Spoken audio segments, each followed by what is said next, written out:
it away, Chair Pappas. All right. Good morning. Good morning, and thank you all for being here. I'm Senator Sandy Pappas, Chair of the Senate Capital Investment Committee, and we're here today to talk about the $1.35 billion target.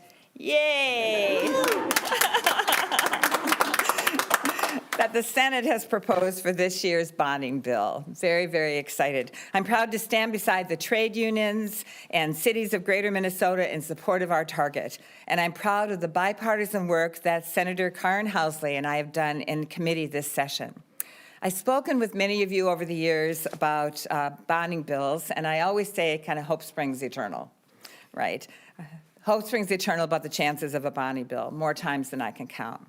I'm getting tired of saying that. Hope doesn't give Minnesotans clean drinking water. Hope doesn't fix crumbling roads or crumbling college campuses. I want to start hoping, and I want to start seeing green votes. That's what helps our communities to grow, creates good construction jobs, and makes Minnesota a great place to live and do businesses. Some of our fastest growing cities are in Greater Minnesota, but they need to build more roads, more sewer hookups, more community centers to keep up with the people who want to live there. Cities across Minnesota need their elected officials to get serious and support the projects they desperately need.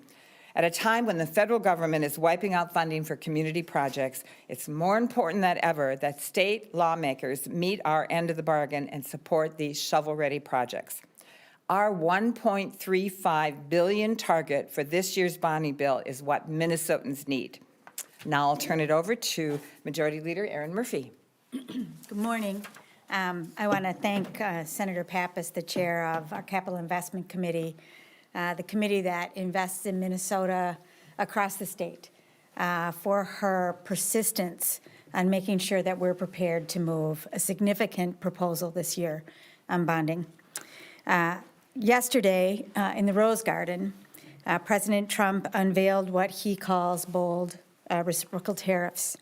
And on the official schedule that they put out from the White House, the last item on the schedule at 8 p.m. said, global markets respond as the impact of America's renewed strength takes hold. I woke up this morning to an economic, a level of economic uncertainty that is unfamiliar here in the state of Minnesota. I know that my Republican colleagues like to say what's happening in Washington is a distraction, but we know that Minnesotans are struggling right now, and we're just beginning to see what is unfolding coming from Washington, D.C. We know that contracts are being pulled back and canceled. We know that farmers are already concerned about losing markets. We know that people have already lost federal jobs. We know that miners are going to be laid off on the Iron Range, and 175 people at the Department of Health have now lost their jobs. It's only a few months since this administration has taken hold, but the economic uncertainty is real, and people across the state are feeling it. We know how important it is to have a job to support yourself and your family. And that's why this moment and this proposal is so important. It is our obligation as state policymakers to invest in the things that we build here in the state of Minnesota. And the people who are standing behind me are the people that do that work. We can make sure and take every step to stabilize Minnesota's economy, to make sure that we're keeping word in our commitment with the people of Minnesota, and to make sure that Minnesotans who do this work have jobs, which matters for them, for communities across the state, and for the well-being and stability of our economy. That's why we are committed to a significant bonding proposal, the $1.35 billion. That is why we have put it into our budget proposal, and that's why we're going to fight for it, inviting our Republican colleagues in the Senate and our colleagues in the House to join us in this fight. The economic future for this country is uncertain, but we have an obligation and the capacity here in Minnesota to make what feels like uncertainty more real. And we can use the tools that we have to invest in the future of Minnesota by making sure that people have good paying jobs. That's why this is important. That's why we're standing up here today. And with that, I'd like to turn to our next speaker. Thank you. Good morning, everyone. My name is Dan Olson. I'm the business manager of Labor's Local 1091 in Duluth, Minnesota. LIUNA, Minnesota, and North Dakota proudly represents over 14,000 men and women in the construction industry. We build bridges, we do water infrastructure, we do public buildings, and we maintain Minnesota's roads. This bill that we're proposing, I want to thank Chair Murphy and Chair Pappas, leader, That's okay. and Chair Pappas for putting this forward, and the fight that we're all putting out in front of us together. Large capital investment bills preserve public assets. They help create economic and community development, and they put our members and other members to work. And you work with high-quality people and high-quality family-supporting careers. As you know, the legislature failed to pass a bonding bill last year, and Minnesota deserves better, and you legislators need to do better. We need our laborers to go to work. We need our leaders to pass this bipartisan bill, and we need you to do this before you go home in May.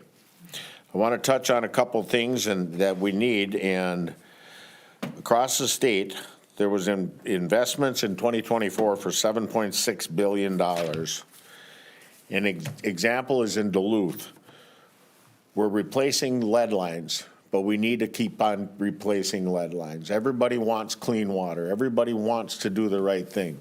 So we need to move forward with those. And continuing resolution that was passed, cut some of them projects. Up in Duluth alone, we lost money from our roads and bridges projects in the city of Duluth to the tune of $17.5 million because of the cuts from the federal government. We also lost $1.5 million a water treatment plant that people want to make sure the water is safe and the return of the water to the lake to reuse. I worked on that facility in 1977, and it's time to do those projects.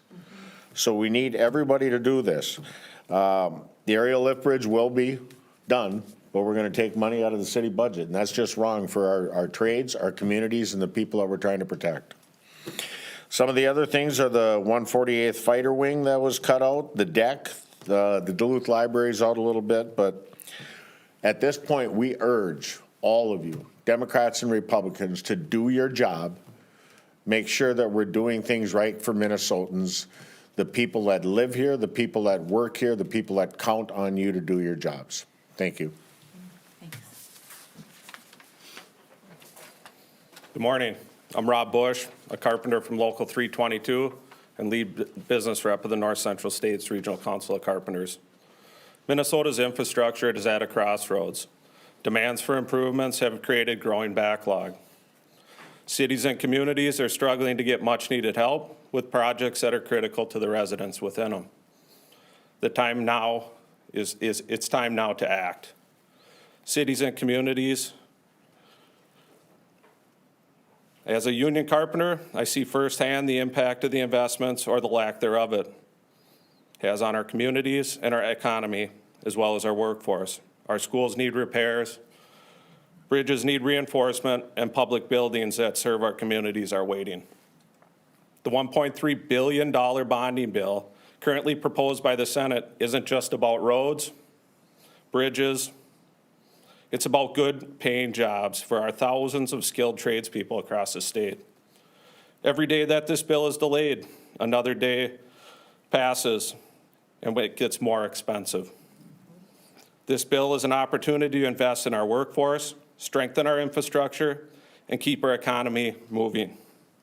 We urge lawmakers to come together to pass this bill and show that they stand with working Minnesotans who are ready to get to work as soon as possible. It has been nearly 2 years since a bonding bill has been passed. As a result, Minnesota's recommended bonding capacity has dropped from last year. Less projects will be completed due to rising costs in material, and Minnesotans have seen a critical projects put on hold unnecessarily. This can't be about politics. This can't be about one side or the other. It's about Minnesotans. It means the men and women of the trades who are ready to get on the job and do what we do best, build Minnesota's future. Thank you.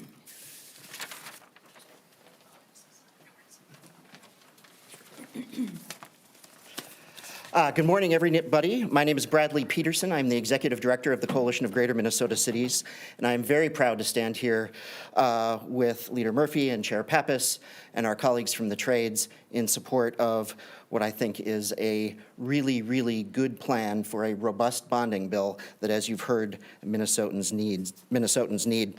While the CGMC supports numerous of the programs that are funded through the bonding bill, I actually want to really focus in on water and wastewater treatment as being really fundamental to building a good bill.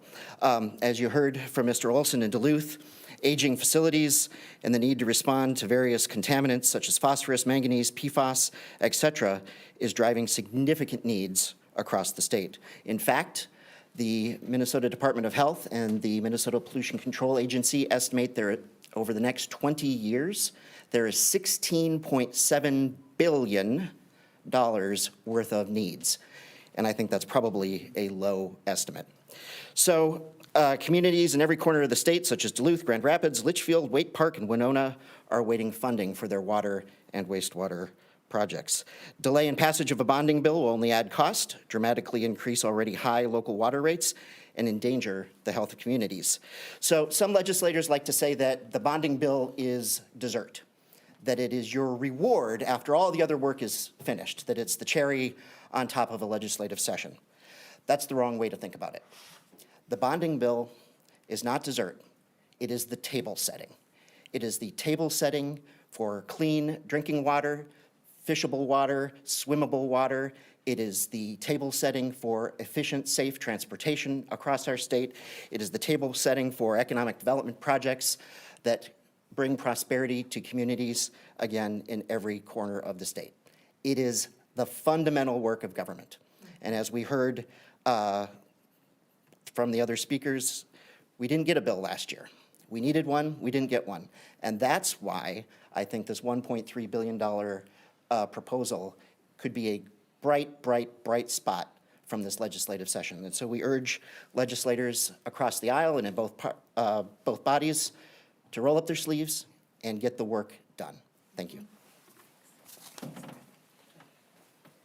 Questions? What do you prioritize when you come through with this $1.3 billion?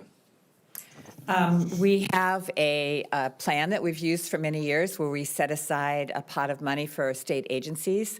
So that could be throughout the state, whatever the state agencies might need for their, and that includes higher ed, so it includes Minnesota State, campuses. We're focusing on kind of repair and replacement. We call it asset preservation.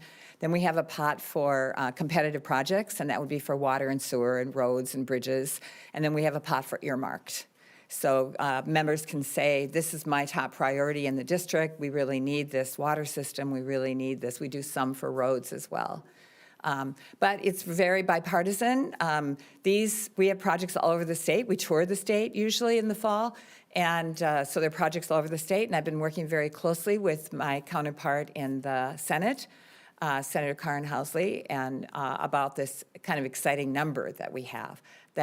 We worked with MMB to come up with a plan for this. So, What do you lose if you go to the House numbers, which are about, what, half yours? I don't even know how we could pass a bill. I mean, we would get maybe, $2 million for a sewer project instead of $5 million. We wouldn't be able to do some of the governor's projects. He wants a new BCA building in Mankato, and we just wouldn't be able to do that. We wouldn't be able to put as much money into the kind of the water and sewer projects. People would be waiting again, and costs would be going up, and people would be frustrated. And it just really is, we should be having regular bonding bills that are substantial to kind of keep up with all the deferred maintenance we have in the state. So it was frustrating not to have one last year after we did really robust bills in '23, but that's just the tip of the iceberg. We have so many more needs throughout our state. All these water and sewer projects are aging out at the same time, these plants that were built maybe in the 60s or even after World War II, and it's just hard for us to keep up. I will Earmarks say, though, right? I would just like to add one thing here. Senator Pappas is a master in putting together a bill. But we can't ignore the moment that we're in, and we can't ignore the value of a job. I got my first job as a teenager, 13 or 14, because my mom said you have to contribute. jobs really matter across the state of Minnesota. People are losing their jobs right now. We didn't bond last year, and we need to bond.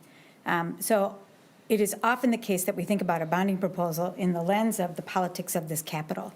We need to think about this proposal through the lens of the lives of Minnesotans and what they're contending with right now, and the ways in which we can most powerfully help and assist and continue to invest in us and our economy. That's what this proposal is about. And if it gets wrapped up inside the capital of trading things back and forth, we are not really paying attention to what Minnesotans are experiencing, and we're not answering when we can. That's why this is so important. Leader Murphy is good at seeing the big picture, and I'm getting you way too much in the weeds. You need both. We don't have the capacity for a stadium, no. How do you bring the House leadership around to this larger bonding bill? You know, I think that it is always my belief that we move together when we appreciate what it is that Minnesotans are facing, what they need. And I hope that my colleagues in the House are as open-eyed about what we're experiencing here and across the country as I am, because that's what will move, along with the voices of so many people who work in the trades. Today, the carpenters are here in force. But we know that the work that the people in our trades are doing is critical to our future, always has been. That's why Tom Bach used to always stand up here and say, jobs, jobs, jobs. We know why it's important, and I believe they're going to be very persuasive across the aisle in a nonpartisan way. Like, this is important, a job is important, let's get this done. Clearly, there's a lot of pressure to get it done this year, but also, how much pressure is there to just get it back on track, this bonding process back on track?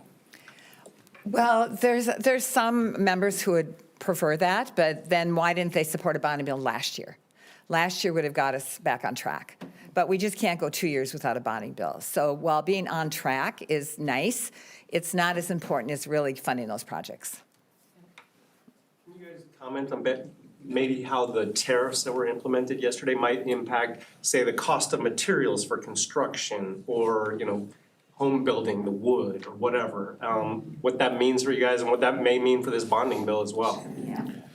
I think at this point, we're gonna have to wait and see how that filters out a little bit more. I think everybody knows that a good portion of our building materials go through Canada and back down into the States.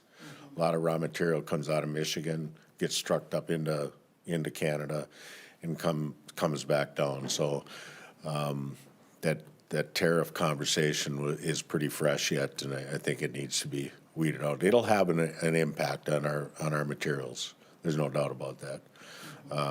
Everything that all of us do, the wood that the carpenters are more associated in with me, but the price of concrete, the price of steel, the price of aluminum to build a building, to build the roads, we'll have to wait and see how that pans out.